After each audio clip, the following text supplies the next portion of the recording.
Hello hi नमस्ते भलरे थांतु समस्ते मु प्रेम स्वागत करुच्ची मो यूट्यूब चैनल प्रेम कुमार रଣା को। तो बंधु माने चलंतु आज आम आम डुगुरी पहाड़ उपर थिबा जोरंदा महिमा गादीर पाद पद्म महिमा आश्रम को बुलिबा को जिबा। देखंतु वर्तमान मु आसिकी पहाड़ पाखरे पहुंची जाइछि। तो चलंतु ऊपर को जिबा और आश्रम देखिबा केमती कोन हेइछि आश्रम आ केते सुंदर हेइछि। बहुत बढ़िया जगह भी कहउछंती। चलंतु ऊपर को जिबा और देखिबा आश्रम को जीवा पई एटा होची बाट। ए बाट देकी जीवा तळे साइकिल रखी देइछे।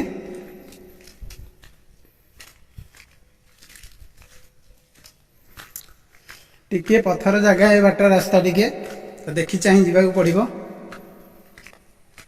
बहुत भलो जगह भी हेइछि कहउछंती। चलंतु ऊपर को जीवा आगो आश्रम देखिबा तापरे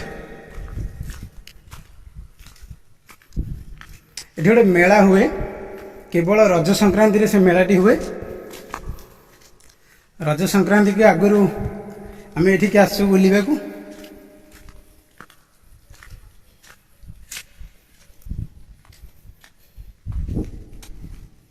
जीवापुर को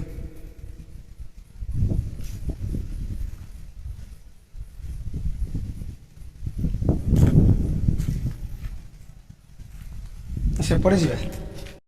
तो बंधु मैंने देखंतु ये हूँ आश्रम को जीवा को बाट देखंतु केते पहाड़िया जगह। पहाड़ बहुत सुंदर भी है पहाड़ जंगल जगह पूरा टॉप फ्लोर को मुझे आसीगली। बहुत बढ़िया भी जगह है पहाड़ जगह। बाकी साप भय टी अच्छी तथापि मु आपण मान सुंदर सुंदर वीडियो नहीं आसवाई जो कथा देइछि ताकु मु करिक देखेबी। चलते आम ऊपर को जीवा आ आश्रम देखा। अल्प बाट रही आश्रम एठू देखंतु एठी केवल रज संक्रांति रे मेला हुए और बहुत बढ़िया भी हुए। लोक भी आसंती।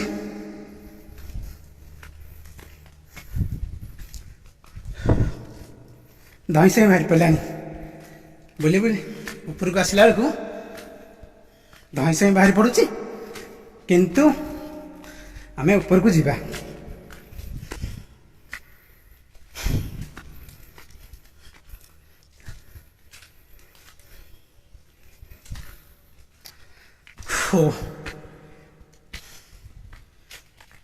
बंधु माने फाइनाली मु आज आसिकी ऊपर पहुंची गली। देखंतु केते गुरे बाट मु आसी चढ़ी। बहुत बढ़िया भी जगह है ऊपर को। चलतु जाइए देखौछि धई से। तो बंधु मैंने देखंतु एठू वर्तमान पहाच हो जाइए। चलतु ऊपर को जीवा आ आश्रम टी देखिबा एबे केमिति अवस्था रे अछि को अवस्था रे अछि। गुरु महिमा लेक देखंतु आश्रम बहुत बढ़िया अवस्था रे टिके अवस्था टिके सुधुरीनी काम किछि हेइनी किंतु बहुत भलो जगह अछि हेइछि। बढ़िया भी जगह हेइछि बहुत सुंदर लागुछि। डुगुरी पहाड़ उपर थिबा हम जोरंदा महिमा गादीर पाद पद्म महिमा आश्रम बहुत सुंदर भी हेइछि। एठी केवल हमर रज संक्रांति रे मेला हुए। एठी देखंतु रज संक्रांति जो मेला हुए बाबा माने आसिके एठी अखंड बत्ती लगांती। ये आगुरु हमर जने बाबा को एठी जो हमर अखंड ध्वनि मंदिर अछि अखंड ध्वनि मंदिरटा एठी हेइथांता पानी रा सुविधा हे पालानी। तो सेथि पई बाबा एठू अखंड ध्वनि मंदिर सेठी की नहीं गले। तो नहले एई जगह रे हेइथांता तळे पाताल कूଅ अछि से जगह को जीवा को हमको टाइम हेबनी।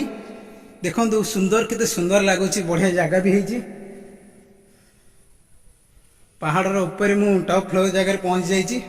ये हूँ आम जोरंदा महिमा गादीर डुगुरी पहाड़ उपर थिबा आश्रम बहुत बढ़िया लगुची भी आश्रम टी। बाकी देखंतु देखौची साप भय टिके अच्छी तेणुक मुझे पाखक जाई पारुनी तथापि जाइए देखौची पाखक। चलतु बंधु मैंने मो आश्रम देखौची आपण मानकु बोलिकी। देखंतु लिखा जाइछि नागवास महिमा अलेख प्रवेश निषेध। तो बंधु मैंने एठी जेहेतु प्रवेश निषेध हमको लिखा जाइछि आमे भीतर को जीवानी। पाखरु पाखरु देखै दोछि वीडियो। एठी जने बाबा रहिबा पई गोटे घर होइतिला तळे भी बाबांको पई घर हेइछि। एटा रोषेईशाळ बहुत सुंदर जगह भी हेइछि। देखंतु ଏଠି ରଜ ସଂକ୍ରାନ୍ତି ଗୋଟେ ମେଳା ହେଉଥିଲା। ମୁଁ ସେ ଟାଇମ୍ରେ ଆସିବାକୁ ଚେଷ୍ଟା କରିଥିଲି କିନ୍ତୁ ମୋତେ ଟିକେ ଟାଇମ୍ ହେଲାନି। ତ ବନ୍ଧୁମାନେ ସେଠି ଦେଖନ୍ତୁ ଏବେ ବି ଅଖଣ୍ଡ ଯେଉଁ ବତୀ ଦୀପ ଲାଗେ ସେ ଦୀପ ବି ଏବେ ବି ଅଛି ଏ ଜାଗାରେ। ଦେଖନ୍ତୁ ଏ ତ ଖୁମ୍ବ କିଛି କାମ ହେଇଥାନ୍ତା ଆଗକୁ ଆଗକୁ କିନ୍ତୁ ହେଇପାରିଲାନି। ଏବେ ଏଇ ଅବସ୍ଥାରେ ପଡ଼ିକି ରହିଛି ଆମର ମହିମା ଆଶ୍ରମ ଧୂନି ମନ୍ଦିର, ଅଖଣ୍ଡ ଧୂନି ମନ୍ଦିର। ସେ ଆଗରେ ଗୋଟେ ଛୋଟିଆ ବାବା ମାନେ ପାଣି ରଖିବା ପାଇଁ ଗୋଟେ ବନ୍ଦୋବସ୍ତ କରିଥିଲେ କୂଅ ଟାଇପ୍ର। ଦେଖେଇ ଦେଉଛି ଆପଣମାନଙ୍କୁ, ଦେଖନ୍ତୁ ଏଠି ବି ଲେଖାଯାଇଛି ପିଇବା ପାଣି। ବହୁତ ବଢ଼ିଆ ଜାଗା ବି ଥିଲା ଏଠି। ରଜ ସଂକ୍ରାନ୍ତି କି ମେଳା ହୁଏ, ଏଠି ବାବା ମାନେ ମେଳା କରନ୍ତି, ଖାଇବା ପାଇଁ ବନ୍ଦୋବସ୍ତ ହୁଏ। ଆମେମାନେ ସବୁ ଆସୁ ବୁଲିବାଲିକି ଯାଉ। ଉପରେ ଅଛନ୍ତି, ହନୁମାନ ମନ୍ଦିର ଉପରେ ଅଛି। ବଢ଼ିଆ ବି ଜାଗା ହେଇଛି ହନୁମାନ ମନ୍ଦିରଟି। ତ ଆପଣମାନଙ୍କୁ ଯଦି ଭିଡ଼ିଓ ଆମର ଭଲ ଲାଗୁଥାଏ ଭିଡ଼ିଓକୁ ଲାଇକ୍ କରିବେ, ଚ୍ୟାନେଲକୁ ସବସ୍କ୍ରାଇବ୍ କରିବେ, ବେଲ୍ ଆଇକନକୁ ଦବାଇ ଦେବେ। ମାନେ ଦେଖନ୍ତୁ ଇଏ ହେଉଛି ଆଶ୍ରମର ଚତୁଃପାର୍ଶ୍ୱ। ଚଲନ୍ତୁ ମୁଁ ଆପଣମାନଙ୍କୁ ଦେଖେଇ ଦେଉଛି। ଟିକେ ଭୟ ବି ଲାଗୁଛି ଯେହେତୁ ଏତେ ବଡ଼ ପାହାଡ଼ ଉପରକୁ ମୁଁ ଏକା ଆସିଛି। ଏଇଟା ରୋଷେଇଶାଳ ଥିଲା, ଏଠି ବି ରୋଷେଇ ହୁଏ। ସେପଟେ ଗୋଟେ ବାଟ ଅଛି ଯେଉଁ ଆମର ପାତାଳ କୂଅ ରହୁଛି, ସେ ପାତାଳ କୂଅକୁ ଯିବାକୁ ରାସ୍ତା। ତେଣୁକରି ଆମେ ଏତିକି ମୁଁ ଆପଣମାନଙ୍କୁ ଦେଖେଇ ଦେଇକି ଏଠୁ ଯାଉଛି। ତ ଯଦି ଭିଡ଼ିଓଟି ଆପଣମାନଙ୍କୁ ଭଲ ଲାଗୁଥାଏ ଭିଡ଼ିଓକୁ ଲାଇକ୍ କରିବେ, ସେୟାର କରିବେ, ବହୁ ମାତ୍ରାରେ ସେୟାର କରିବେ। ଆପଣମାନଙ୍କ ଭଲ ପାଇବା, ଲାଇକ୍, କମେଣ୍ଟ, ସେୟାର ଯେତେ ଅଧିକ କରିବେ ସେତେ ଆମକୁ ଏକ୍ସାଇଟେଡ଼ ଲାଗିବ। ମୁଁ ନୂଆ ନୂଆ ଭିଡ଼ିଓ ଆପଣମାନଙ୍କ ପାଇଁ ନେଇ ଆସିବି। ତ ବନ୍ଧୁମାନେ ଇଏ ଥିଲା ଆମ ଜୋରନ୍ଦା ମହିମାଗାଦିର ପାଦପଦ୍ମ ମହିମା ଆଶ୍ରମ। ଆଗକୁ ଆଗକୁ ନୂଆ ନୂଆ ମହିମା ଆଶ୍ରମର ଭିଡ଼ିଓ ମୁଁ ଆପଣମାନଙ୍କ ପାଇଁ ନେଇ ଆସିବି।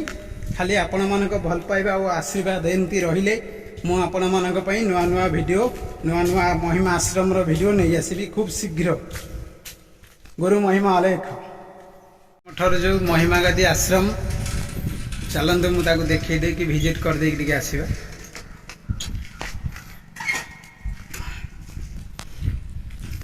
ବହୁତ ସୁନ୍ଦର ଜାଗା, ଆମ୍ବ ଗଛ ବି ହେଇଛି, ବହୁତ ବଢ଼ିଆ ବଢ଼ିଆ ହେଇଛି। ଆଉ ଟିକେ ଆଗକୁ ନେଇଯିବ, ସାଇକେଲ ଚାଲନ୍ତୁ। ଆଶ୍ରମ ତ ବହୁତ ବଢ଼ିଆ ହେଇଛି। ଡୁଗୁରି ଆଶ୍ରମ ତ ଆପଣମାନେ ଦେଖିଲେ। ଇଏ ଡୁଗୁରି ତଳେ ଗୋଟେ ଆଶ୍ରମ ରହିଛି ଆମର। ଆଶ୍ରମ ଏବେ ତାଲା ପଡ଼ିଛି ବୋଧେ ମୁଁ ଭାବୁଛି। କେବଳ ବାହାରୁ ଆପଣମାନଙ୍କୁ ଦେଖେଇ ଦେଉଛି ଆଶ୍ରମଟି। ବହୁତ ସୁନ୍ଦର ବି ହେଇଛି ଆଶ୍ରମଟି, ବହୁତ ବଢ଼ିଆ ବି ହେଇଛି। ସେଠି ଜଣେ ବାବାଙ୍କର ସମାଧି ଅଛି। ଏଇଟା ଅଲେଖ ମହିମା ଶରଣ ଲେଖାଯାଇଛି, ଦେଖନ୍ତୁ ବହୁତ। ଏଠି କ'ଣ ଲେଖାଯାଇଛି ଚାଲନ୍ତୁ ଦେଖିଦେବା। ପ୍ରକୃତି ବିଦ୍ୟା ହେଉଛି ମନୁଷ୍ୟର ଶ୍ରେଷ୍ଠ ସାଥୀ। ଠିକ୍ ଅଛି, ବହୁତ ବଢ଼ିଆ ଆଶ୍ରମ ହେଇଛି ବି। ଇଏ ଦେଖନ୍ତୁ, ଇଏ ଆମ ଡୁଗୁରି ପାହାଡ଼ ତଳେ ଆଶ୍ରମଟି ଅଛି, ସାନ ମଠ ମହିମାଗାଦିର ଆଶ୍ରମ। ଜୀବନ ଜୀବ। ଚାଲନ୍ତୁ ମୁଁ ଆପଣଙ୍କୁ ଆଶ୍ରମଟା ଚାରିପଟ ବୁଲିକି ଦେଖେଇ ଦେଉଛି। ସେଠି ଜଣେ ବାବା ରହୁଥିଲେ କି କ'ଣ, ତା ଭିତରକୁ ତ ଏବେ ତାଲା ପଡ଼ିଛି, ଯିବାକୁ ଏଣ୍ଟ୍ରି ପାଇଁ ନାହିଁ ପରମିଶନ। ମୁଁ ଆପଣମାନଙ୍କୁ ବୁଲିକି ଦେଖେଇ ଦେଉଛି ଆଶ୍ରମ ଆଉ ଟିକେ। ଇଏ ଦେଖନ୍ତୁ, ଇଏ ଜଣେ ବାବାଙ୍କର ଆଶ୍ରମ ଟୁଙ୍ଗି। ଏଠି ବାବା ଏବେ ନାହାନ୍ତି। ଏପଟେ ବି ତାଲା ପଡ଼ିଛି। ମୁଁ ଭାବୁଥିଲି ଏପଟେ ଖୋଲା ଥିବ କିନ୍ତୁ ଏପଟେ ବି ତାଲା ପଡ଼ିଛି। ଆଶ୍ରମ ବି ବହୁତ ସୁନ୍ଦର ହେଇଛି। ଚାଲନ୍ତୁ ଆମେ ଏବେ ଘରକୁ ଯିବା। ଆଉ ଆପଣମାନେ ତ ଦେଖୁଥିଲେ ଡୁଗୁରି ପାହାଡ଼ ଆଶ୍ରମ ମୁଁ ଆପଣମାନଙ୍କୁ ଦେଖେଇଲି। ଇଏ ହେଉଛି ଆମର ସାନ ମଠର ମହିମାଗାଦିର ଗୋଟେ ଆଶ୍ରମ। ଏଠି ଆଗରୁ ଏମିତି ନଥିଲା, ଏବେ ସଜେଇ ଦେଇଛନ୍ତି ବାବାମାନେ। ଏଠି ଗୋଟେ ଏଇଟା ଗୋଟେ ଭୋଜି ପ୍ଲେସ୍, ଭୋଜି କରିବା ପାଇଁ ଜାଗାଟା ବି ବହୁତ ସୁନ୍ଦର ହେଇଛି, ବହୁତ ବଢ଼ିଆ ବି ହେଇଛି। ଆଗରେ କୁକୁର ଭୋକିଲେଣି। ବହୁତ ବଢ଼ିଆ ଜାଗା ବି ହେଇଛି ଆଶ୍ରମଟି, ବହୁତ ସୁନ୍ଦର ବି ହେଇଛି। ସୁନ୍ଦର କ୍ଲିପ୍ ଗୋଟେ ହେବ ଏଠି, ବହୁତ ବଢ଼ିଆ ହେଇଛି। ଚାଲନ୍ତୁ ଆଗକୁ ଯିବା। ଆଉ ତ ଆଶ୍ରମ ବୁଲି ପାରିବାନି, ଆଶ୍ରମ ତାଲା ପଡ଼ିଛି। ସେଠି ଜଣେ ବାବାଙ୍କର ସମାଧି ଅଛି। ଚାଲନ୍ତୁ ଆଉ ଆଗକୁ ଯିବା, ଘରକୁ ଯିବା ଏବେ। ଆପଣମାନଙ୍କର ଭଲ ପାଇବା ଆଉ ସପୋର୍ଟ ଟିକେ ରହିଲେ ଆମେ ଆପଣମାନଙ୍କ ପାଇଁ ନୂଆ ନୂଆ ଭିଡ଼ିଓ ନେଇ ଆସିବୁ ଖୁବ୍ ଶୀଘ୍ର। ଆଉ ଟିକେ ତ ଏବେ ଭିଡ଼ିଓ ଡାଉନ୍ ପଡ଼ିଯାଇଛି।